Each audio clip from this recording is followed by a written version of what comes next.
Yes, hello everyone. This is FAQ video number I don't know about R4 duties. R4 and R5 duties. We have R4 for everything. And Mitch is now going to be R4, and he asked me what are the duties of an R4. And so I thought it's a good idea to make a video about it. And yeah, maybe we can have some inputs from the channel, from the chat. So if you know what the duties are, we have just Wally joined. He was a good R4. His whip regularly cracked. So yeah, just crack the whip. Yeah. So being R4 is basically cracking the whip. That's it. So Mitch is R4 for recruiting and Guildfest. So for recruiting, let's say for Guildfest, let's make it short. You have some duties, right? And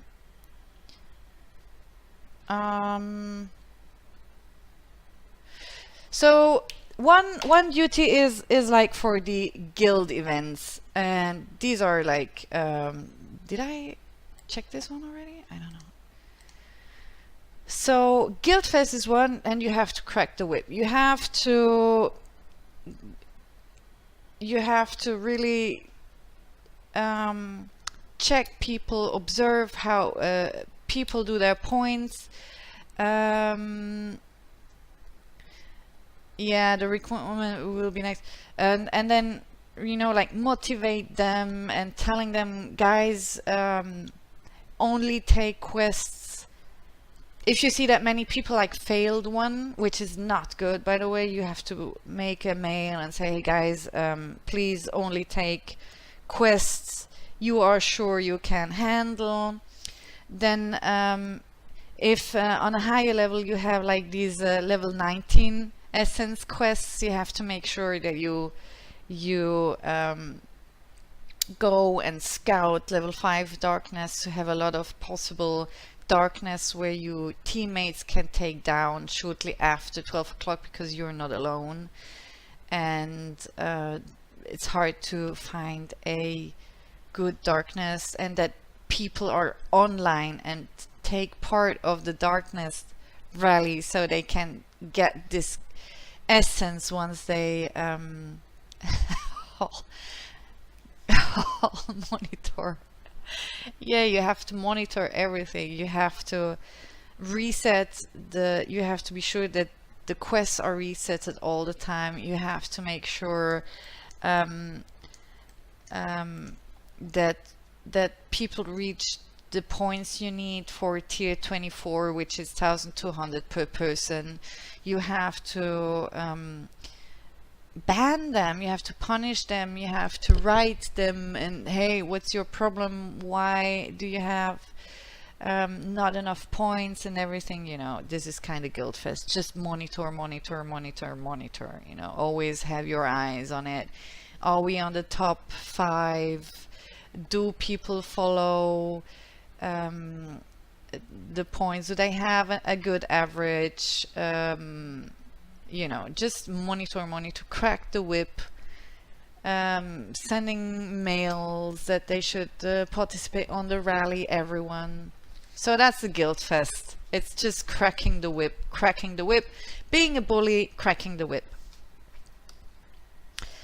Then also, if there are other events like Guild Showdown, make sure that people participate in a later step. You can check and control each and every Guild Showdown participant. I usually do that to fill time in our streams, so I check their formation and if they send the leader or not, and then you know, if you see there's a guild showdown, you'll make this mail where you tell people, hey, change your equipment, make sure you send your leader, get a prisoner if you can for the buff.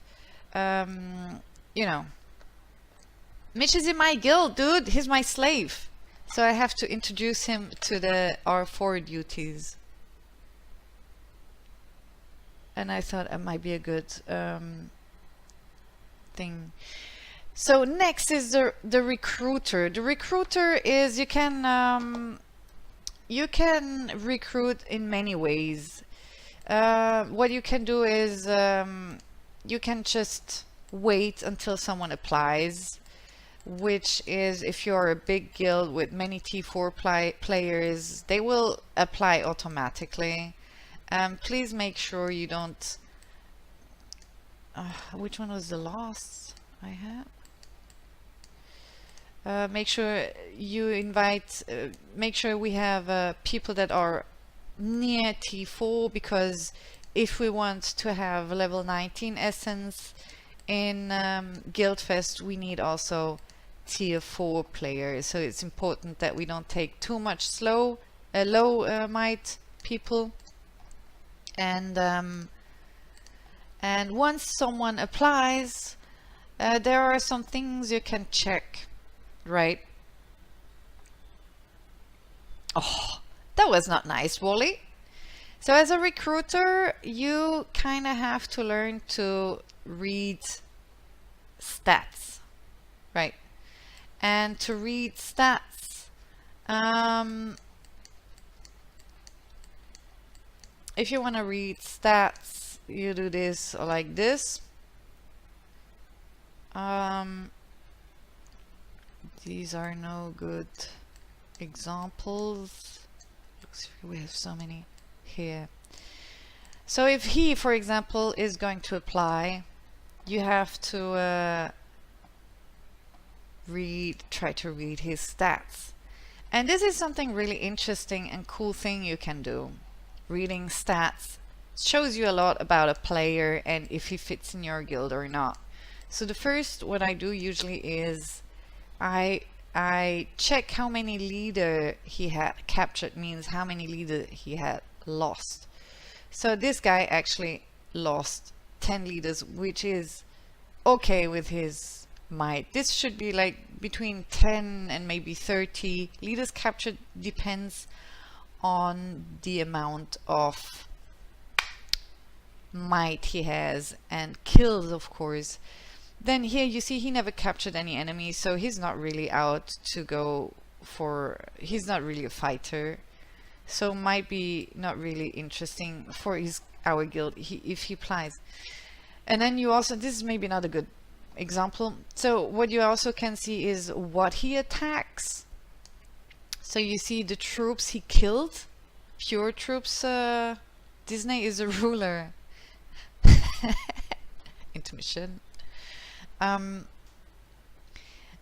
He killed, for instance, 56k troops, and the real might he is destroyed is 1 million. So it's about 20, right? And then you can see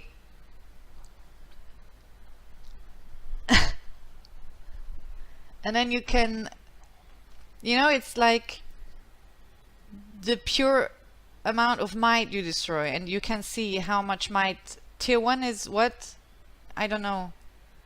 Tier 3 is 24 might, right? And tier 4 is 32 might, right?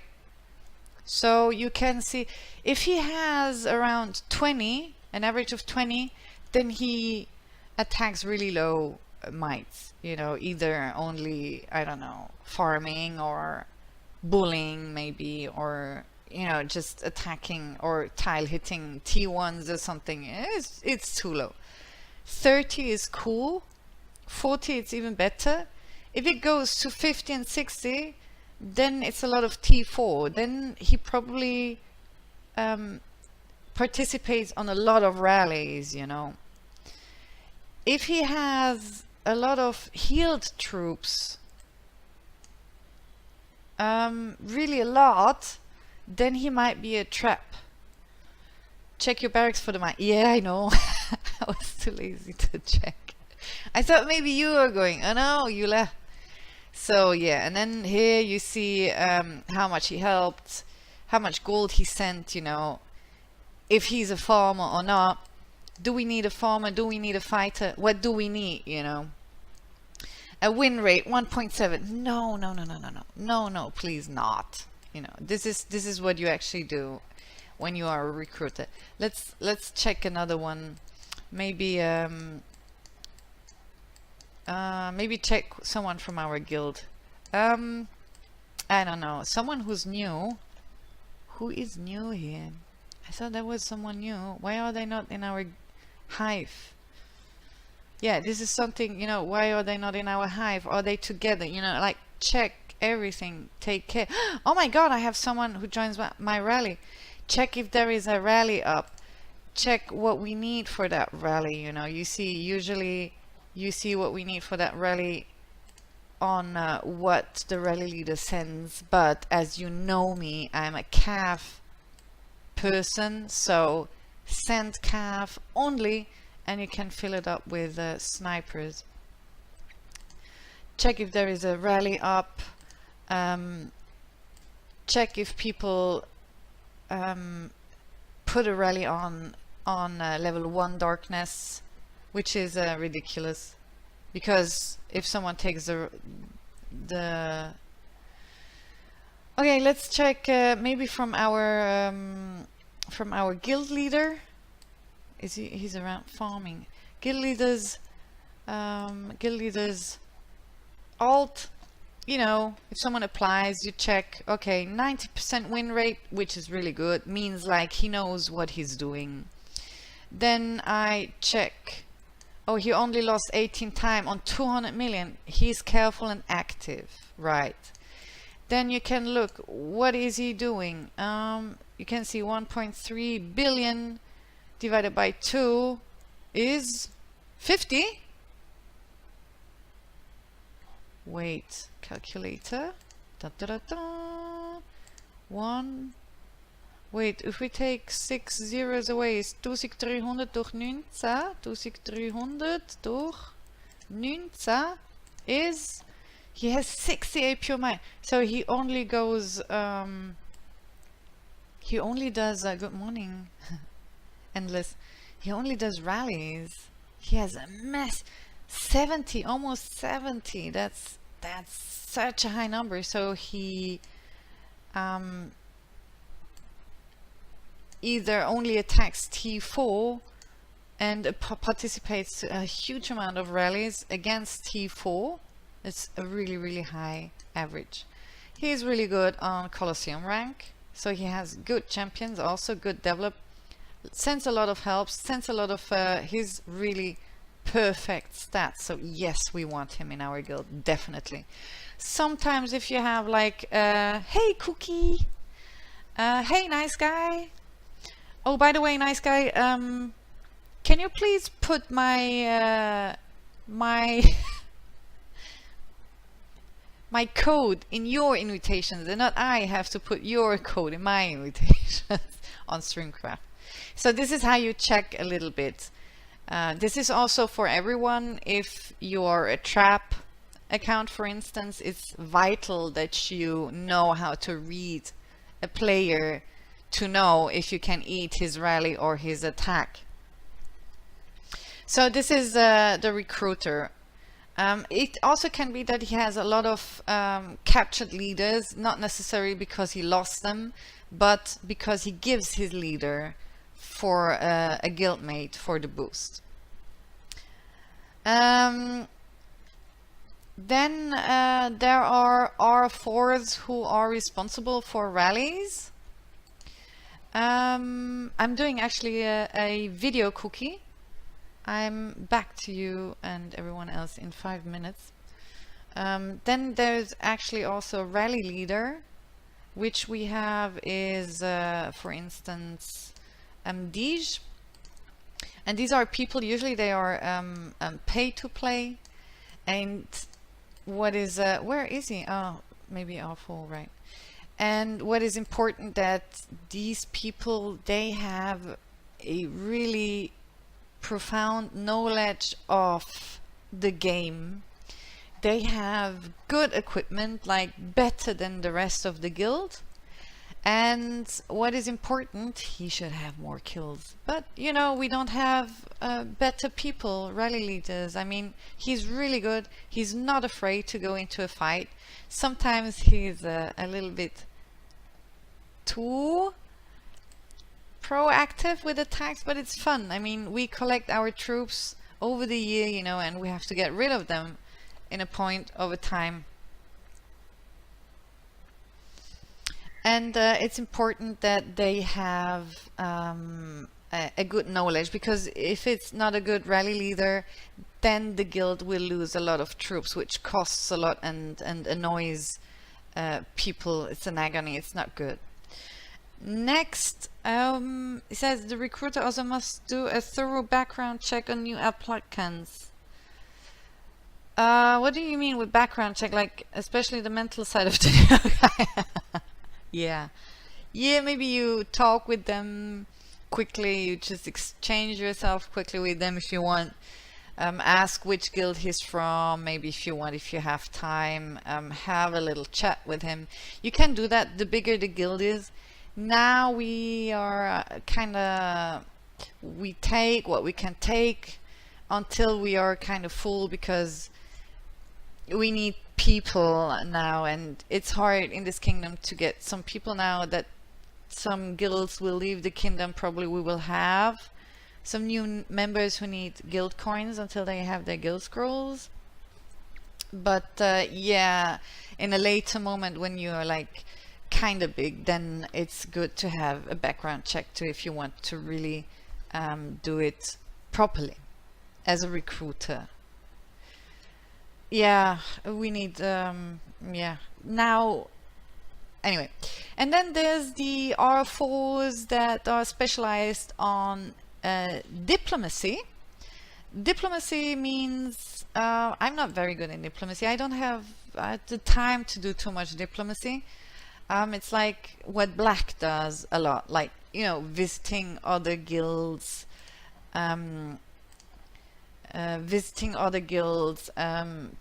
talk to other guilds, go to the global chat. It's also important that you are regularly in the global chat, see what's going on in the kingdom. Everything you do, also talk with other authors, make sure that they are involved too. And then yeah, just know the naps, the allies, with whom we are in war, with whom the others have a nap and an ally. He's very good in that, Black Wolf. I'm not going to actually at the moment we cannot just burn because we're not big enough, Wally. I see and understand if you have like 100 guild members and most of them are T4 players, yes, then you can go and burn and burn and burn and do not take care. But at the moment we are half full and we really need that diplomacy, because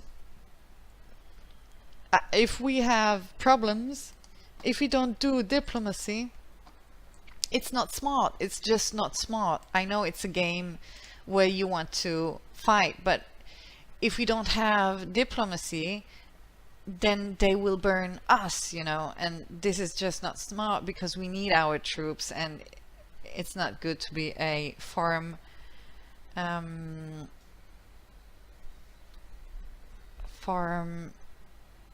hive. And the last thing for our 4 duty is internal diplomacy, is to be active in chat, to talk with people, to talk with new people, get to know new people, get to know the people in our guild, if someone has problems or not, support them. For instance, for Guildfest, to know who is on a real life duty, because you know how it is, real life first, always. And if someone has a problem or something, support them, be active in chat, write, talk with people, have an active chat. This is also part of an R4 duty. And of course, your special slavish R4 duty is to support me. Make sure that people send their loots, that they subscribe me, that they watch me, that they like my videos and comment them. And yeah, we have a guild bank. Why? I need 2 scrolls for your kingdom. Come over, dude. Come.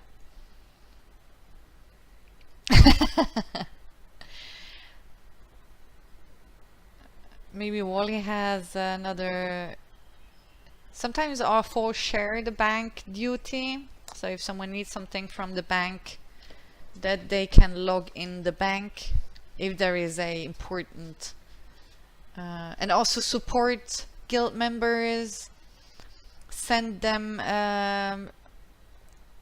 to support the bank. Yeah, okay. It's actually everyone's duty, right? But yeah, mostly R4.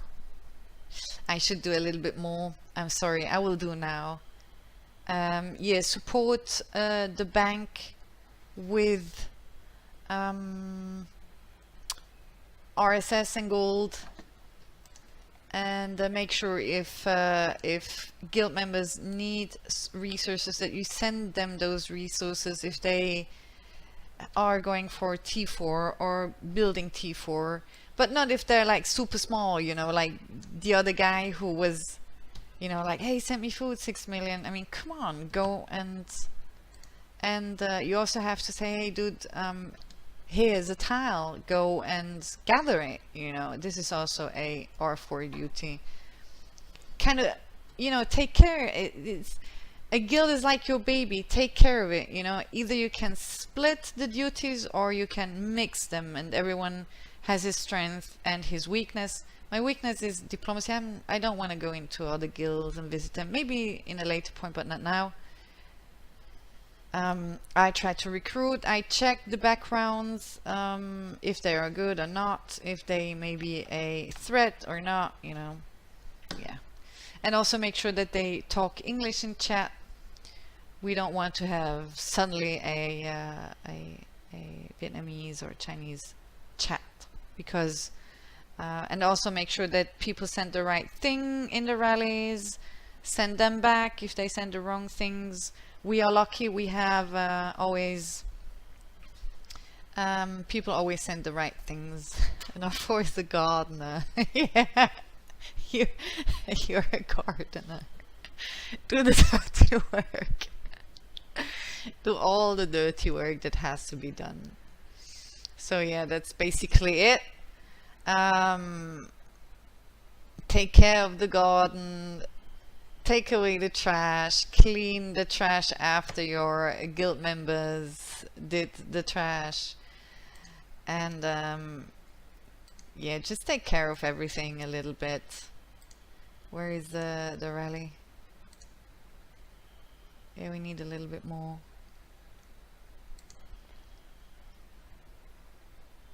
That's it, and you have to be active. You have to be quite active. There's nothing more annoying than inactive R4s, because they only dust collectors. Right? Alright. That's it! Then when he plants, grow, puts a smile on your face. Yeah! Exactly. When you have your little flowers and your little plants and they grow, then it makes you happy as an R4. The day they get T4 in your guild, they most probably will stay. And if the plants die or burn, you cry. You protect your little flowers, reinforce them, make the right decisions. Yeah, and if you can't grow them, then maybe R4 is not the right job for you. You don't have to necessarily reinforce everyone. Some people never know if you have to reinforce someone or not. Actually, yeah, I know I have a lag, but I'm recording it. If you the best thing is try to scout, get out of the guild and scout it. And if the leader is out, then you should reinforce. Try to reinforce if you think you can eat a rally. For that, you have to check the opponent's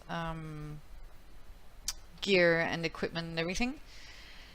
And if the leader is sheltered, you don't necessarily have to reinforce, but you can, if you're a big player, you can set a garrison and punish the attacker. This is what you can do as an R4 to make these decisions. But be careful if it's trapped, don't attack him. Sometimes they provoke because they want to be attacked, and then yeah, you shouldn't attack them. So that's it. I hope you learned something of it. If you know more about R4 duties, please, R4 and R5 duties, please put it in the comments. I'm happy about every input. You also can send me messages or like it or dislike it if you didn't like it, of course. And but you don't have to. And yeah, that's it. Thank you very much. If you want to see another FAQ, let me know and I will do. Give me ideas. Thank you.